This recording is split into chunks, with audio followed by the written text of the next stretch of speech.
दोहराता हूं सुनो रक्त से लिखी हुई कुर्बानी, जिसके कारण मिट्टी भी चंदन है राजस्थानी। इतिहास में एक प्रसंग है कि पहली बात तो किसी के 2 घंटे की फिल्म बना देने से, किसकी एक कहानी लिख देने से, किसके कुछ अंश कर देने से जो राजस्थान का, राजपुताने का जो गौरवशाली इतिहास है, उसकी एक कण भी प्रभावित नहीं हो सकती, बशर्ते कि हम सही इतिहास पीढ़ियों को बताते रहें। तो मुझे अब स्मरण आ रही है, मैं आप लोगों को सुना देता हूं। पंडित नरेंद्र मिश्र जी, जो मेवाड़ राजवंश के राज्य कवि भी हैं और हिंदी के बड़े महनीय वीररस के कवि हैं, उन्होंने एक अद्भुत प्रसंग महारानी पद्मिनी के इस सारे जौहर पर और इस सब पर लिखा है। वो सुनने लायक है और विशेष रूप से उसमें गोरा बादल जैसे 2 चरित्र जो वीरता, शूरता, स्वामी भक्ति और अपनी मिट्टी के प्रति समर्पण के अप्रतिम प्रतिमान है। अद्भुत कविता है, मुझे स्मरण है तो मैं आपको सुनाता हूं कि दोहराता हूं सुनो रक्त से लिखी हुई कुर्बानी, जिसके कारण मिट्टी भी चंदन है राजस्थानी। रावल रत्न सिंह को छल से कैद किया खिलजी ने। अब वो आए थे उनके घर पर खिलजी। एक सामान्य संस्कार होता है, एक सामान्य अतिथि देवो भव होता है, पधारो हमारे देश का एक संस्कार होता है कि योद्धा हैं, अगर आपके शत्रु हैं, लड़ाई हुई है, उसके बाद भी अगर संधि हुई है, घर तक आए हैं, तो उसी सौम्यता में महाराणा उनको छोड़ने गए बाहर तक और वहां उनको छल पूर्वक कैद कर लिया गया। चूंकि वो छली प्रजाति है, तो अब इसको महाराणा वहां कैद है और यहां अब ये प्रसंग है कि दोहराता हूं सुनो रक्त से लिखी हुई कुर्बानी, जिसके कारण मिट्टी भी चंदन है राजस्थानी।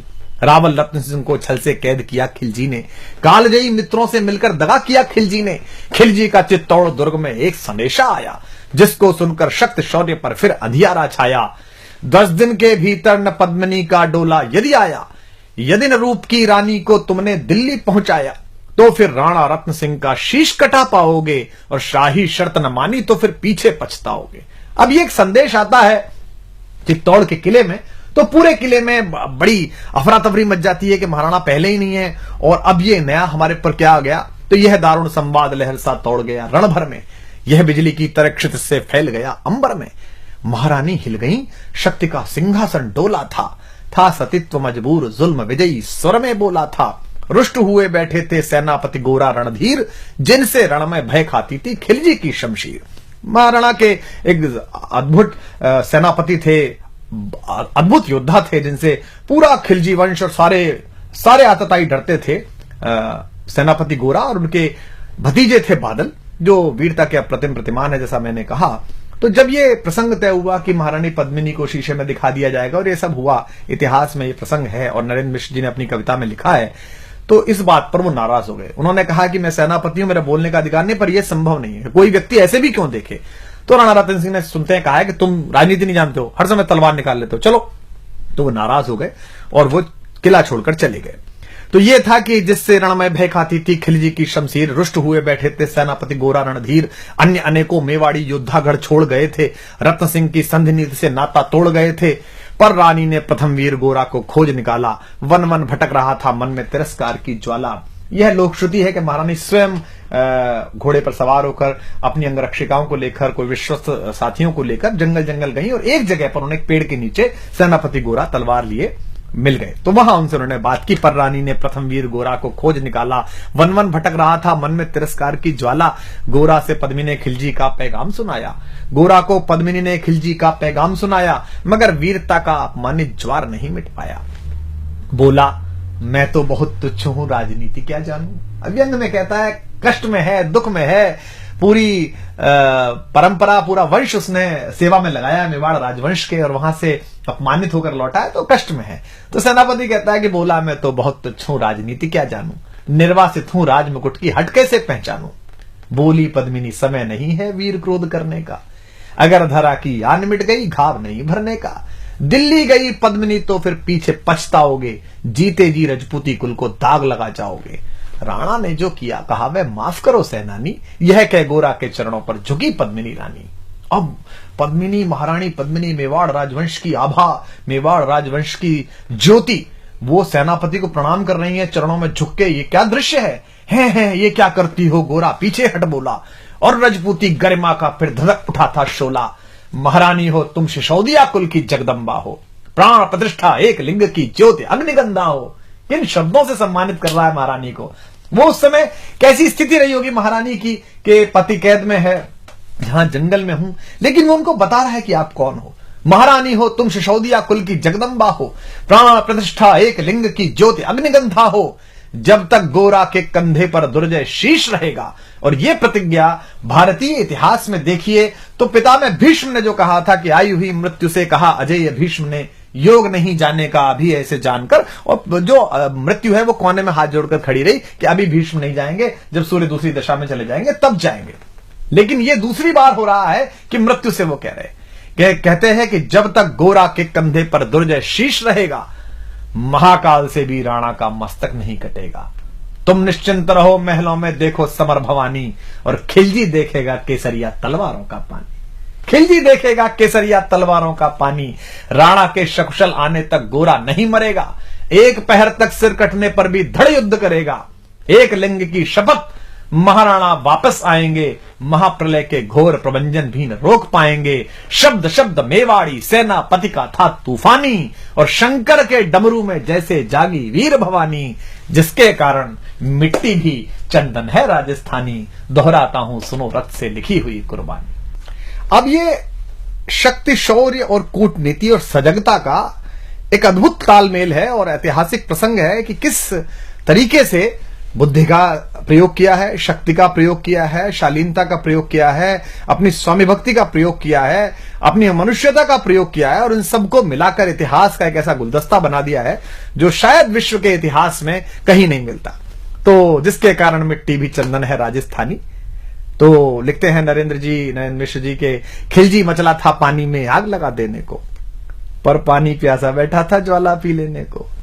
गोरा का आदेश हुआ सज गए 700 डोले, योजना बनी कि भाई आएंगे पद्मिनी, चलो ठीक है। अब कैसे आएंगी? तो 700 डोले सजाए गए, हर डोले में एक मेवाड़ी वीर बैठा, 4 कहार, 5 लोगों की एक पालकी, और अपने 700 सहेलियों के साथ आएंगी। तुरंत तैयार हो गया खिलजी के, ये तो बहुत अच्छा है, ऐसा इतिहास में है और वो भी लिखते हैं। तो अब किस तरीके से इसको किया है, इस पूरे प्रसंग को देखिए कि गोरा का आदेश हुआ सज गए 700 डोले, और बांकुरे बादल से गोरा सेनापति बोले खबर भेज दो, खिलजी पर पद्मिनी स्वयं आती है, अन्य 700 सखियां भी वो संग लिए आती है। स्वयं पद्मिनी ने बादल का कुमकुम तिलक किया था, दिल पर पत्थर रखकर भीगी आंखों से विदा किया था। एक युवा तेजस्वी योद्धा और मातृवत मां पद्मिनी ने जब उसे विदा किया होगा, दृश्य देखिए। और 700 सैनिक जो यम से भी भिड़ सकते थे, हर सैनिक सेनापति था, लाखों से लड़ सकते थे, एक एक कर बैठ गए, सज गई डोलियां पल में, मर मिटने की होड़ लग गई मेवाड़ी दल में, मर मिटने की होड़ लग गई थी मेवाड़ी दल में। हर डोली में एक वीर था, 4 उठाने वाले, पांचों ही शंकर के गण की तरह समर मत वाले, पांचों ही अपने आप में अद्भुत थे। बजा कूच शंख सैनिकों ने जयकारी लगाई, हर हर महादेव की ध्वनि से दशों दिशा लहराई। गोरा बादल के अंतस में जगी ज्योति की रेखा, मातृभूमि चित्तौड़ दुर्ग की ओर फिर जी भर कर देखा, मातृभूमि चित्तौड़ दुर्ग को फिर जी भर कर देखा। कर अंतिम प्रणाम घोड़ों पर चढ़े सुभग अभिमानी, उन्हें पता है कि वो जहां जा रहे हैं वहां से जीवित वापस आना बहुत मुश्किल है। कर अंतिम प्रणाम घोड़ों पर चढ़े सुभट अभिमानी, देशभक्ति की निकल पड़े लिखने को अमर कहानी, जिसके कारण मिट्टी भी चंदन है राजस्थानी। दोहराता हूं सुनो रक्त से लिखी हुई कुर्बानी। जा पहुंचे डोलियां एक दिन खिलजी की सरहद में, उधर दूत भी जा पहुंचा खिलजी के रंग महल में। बोला शहंशाह पद्मिनी मलिका बनने आई है, रानी अपने साथ हुस्न की कलियां भी लाई है, एक मगर फरियाद फकत उसकी पूरी करवा दो, राणा रतन सिंह से केवल एक बार मिलवा दो। खिलजी उछल पड़ा यह कह फौरन हुक्म दिया था, खिलजी उछल पड़ा यह कह फौरन हुक्म दिया था, बड़े शौक से मिलने का सही फरमान दिया था, बस एक बार भेंट करना चाहती हैं। अब भेंट में क्या था कि महारानी के डोले में कविता कहती है कि एक लोहार बैठा हुआ था और साथ में ये गए थे सेनापति जी, ताकि वो बेड़ियां काट सके। वह शाही फरमान दूत ने गोरा तक पहुंचाया, गोरा झूम उठे क्षण बादल को पास बुलाया, बोले बेटा वक्त आ गया अब कट मरने का, बोले बेटा वक्त आ गया है अब कट मरने का, मातृभूमि मेवाड़ दरा का दूध सफल करने का। यह लोहार पद्मिनी भेष में बंदिग रह जाएगा, केवल 10 डोलियां लिए गोरा पीछे धाएगा, यह बंधन काटेगा हम राणा को मुक्त करेंगे, घुड़सवार कुछ उधर आगे ही तैयार रहेंगे, जैसे ही राणा आए वे सब आंधी बन जाएं और उन्हें चित्तौड़ दुर्ग पर वे सकुशल पहुंचाएं। अब आप तैयारी देखिए कि कितनी कठिन, पूरी सेना खिलजी की और ये चंद लोग, और उसके बाद भी अपने महाराज को, महाराणा को किस तरह मुक्त कराने के लिए क्या संकल्प है कि उन्हें चित्तौड़ दुर्ग तक वे सकुशल पहुंचाएं। अगर भेद खुल गया वीर तो पल की देर न करना, और शाही सेना पहुंचे तो बढ़कर रण करना, और शाही सेना आ पहुंचे तो बढ़कर रण करना। राणा जाए जिधर शत्रु को उधर न बढ़ने देना, और एक यवन को भी उस पथ पर पांव न धरने देना। मेरे लाल लाड़ले बादल आन न जाने पाए, तिल तिल कट मरना मेवाड़ी मान न जाने पाए। ऐसा ही कोगा काका रजपूती अमर रहेगी, बादल की मिट्टी में भी गौरव की गंध रहेगी। क्या तो गोरा है और क्या उसका भतीजा बादल है। ऐसा ही होगा काका, रजपूती अमर रहेगी, बादल की मिट्टी में भी गौरव की गंध रहेगी। तो फिर आ बेटा बादल, सीने से तुझे लगा लूं, हो न सके शायद अब मिलना, अंतिम लाड़ लड़ा लूं। यह कह बाहों में भरकर बादल को गले लगाया। धरती कांप गई, अंबर का अंतस मन भर आया। सावधान कह पुनः बढ़े पथ पर गोरा सेनानी। ऐसा ना हो जाए कमजोर हो जाए, इसने कहा सावधान कह पुनः बढ़े पथ पर गोरा सेनानी। पहुंच लिया झट से मुड़कर बूढ़ी आंखों का पानी, पहुंच लिया झट से मुड़कर बूढ़ी आंखों का पानी। जिसके कारण मिट्टी भी चंदन है राजस्थानी, दोहराता हूं सुनो रक्त से लिखी हुई कुर्बानी। तो अब योजना का क्रियान्वयन देखिए आप कि गोरा की चातुरी चली, राणा के बंधन काटे, छांट छांट कर शाही पहरेदारों के सर काटे। लिपट गए गोरा से राणा, गलती पर पछताए। क्या लगा होगा महाराणा को कि जिस सेनापति पर शंका की, जिस सेनापति को स्वीकार नहीं की उसकी बात, आज वो आपातकाल में काम आया। लिपट गए गोरा से राणा, गलती पर पछताए। सेनापति की नमक हलाली देख नयन भर आए। पर खिलजी का सेनापति पहले से ही शंकित था, उसे अंदाजा था कि कुछ गड़बड़ है।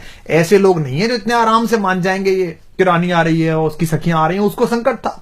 पर खिलजी का सेनापति पहले से ही शंकित था। वह मेवाड़ी चट्टानी वीरों से आतंकित था। जब यह मिलन लखा समझ पद्मिनी नहीं आई है, मेवाड़ी सेना खिलजी की मौत साथ लाई है। पहले से तैयार सैन्य दल को उसने ललकारा, निकल पड़ा टिड्डी दल, रणका बजने लगा नगाड़ा। दृष्टि फिरी गोरा की मानी, राणा को समझाया, रण मतवाले को रोका, जबरन चित्तौड़ पठाया कि आप तो जाई। राणा चले तभी शाही सेना लहरा कर आई। राणा इधर चले, उधर से शाही सेना को संकेत हुआ, कह रही है तो राणा को इन्होंने मुक्त करा लिया। राणा चले तभी शाही सेना लहरा कर आई।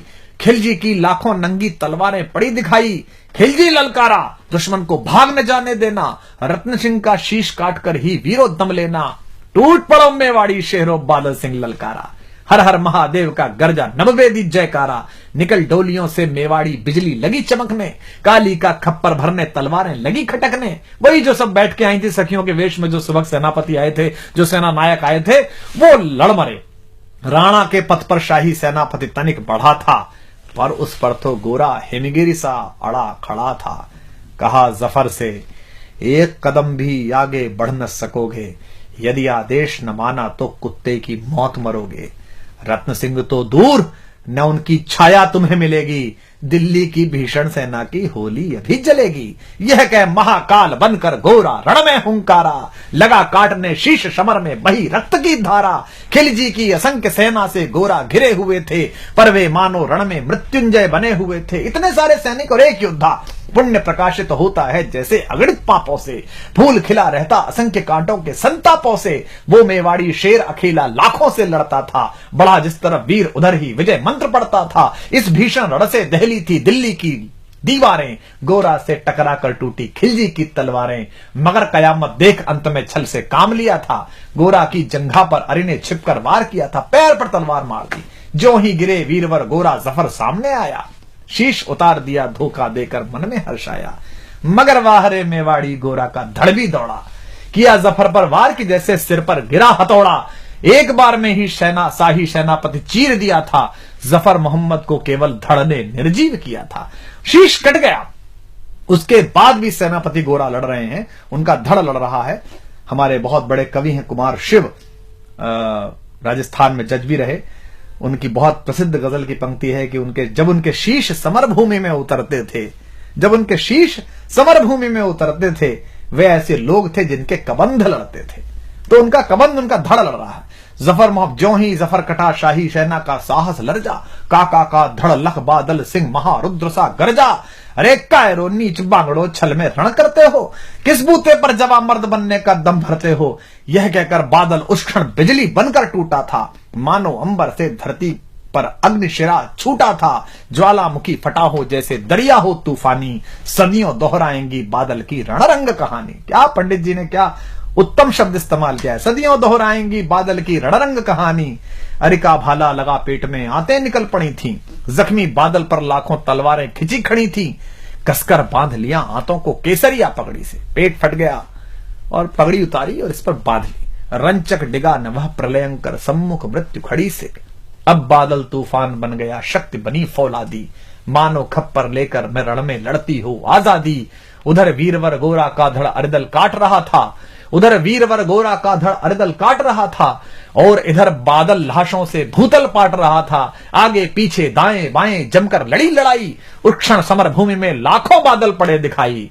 मगर हुआ परिणाम अंत में वही कि जो होना था, उनको तो कण कण अरियों के शोणित में धोना था। मेवाड़ी सीमा में राणा सकुशल पहुंच गए थे, गोरा बादल तिल तिल कट कर रण में खेत रहे थे। एक एक कर मिटे सभी मेवाड़ी वीर सिपाही, रत्न सिंह पर लेकिन रंचक आंच न आने पाई। गोरा बादल के शव पर भारत माता रोई थी। क्या क्या युद्ध है, क्या युद्ध है। गोरा बादल के शव पर भारत माता रोई थी, उसने अपनी दो ज्वलंत प्यारी मणियां खोई थी। धन्य धरा मेवाड़, धन्य गोरा बादल अभिमानी, जिनके बल से रहा पद्मिनी का सतत्व अभिमानी।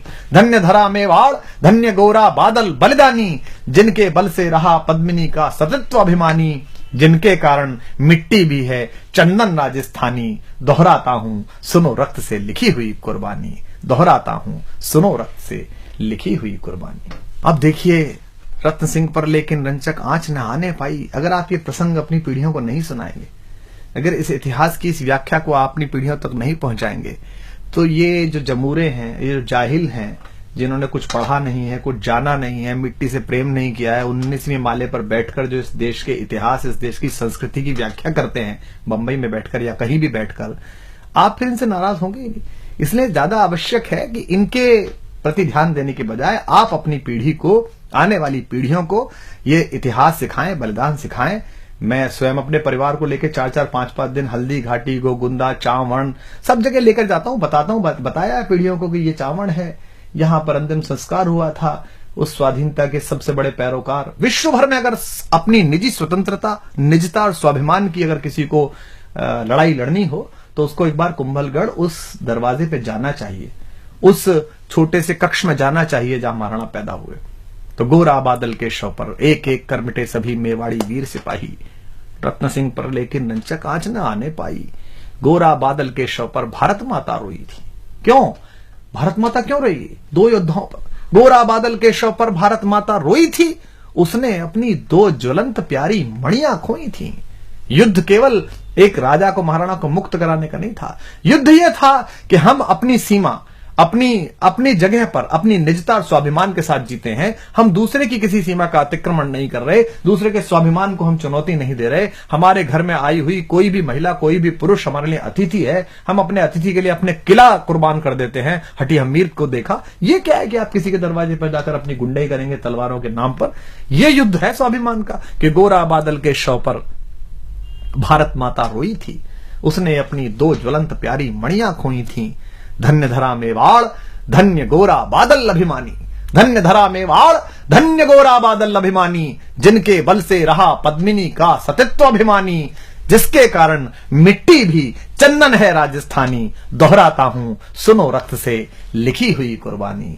बैंकॉक, हांगकांग, लॉस वेगस मत जाइए, राजस्थान घूमने जाइए, एक एक तीर्थ को प्रणाम करिए, अंडमान जाइए, वो पिस्तौल देखिए जो चंद्रशेखर आजाद ने हिंदुस्तान में इस्तेमाल करी। अपनी पीढ़ियों को सही तीर्थ सिखाइए, सही देवता सिखाइए, जिसके कारण मिट्टी भी चंदन है राजस्थानी, दोहराता हूं सुनो रक्त से लिखी हुई कुर्बानी।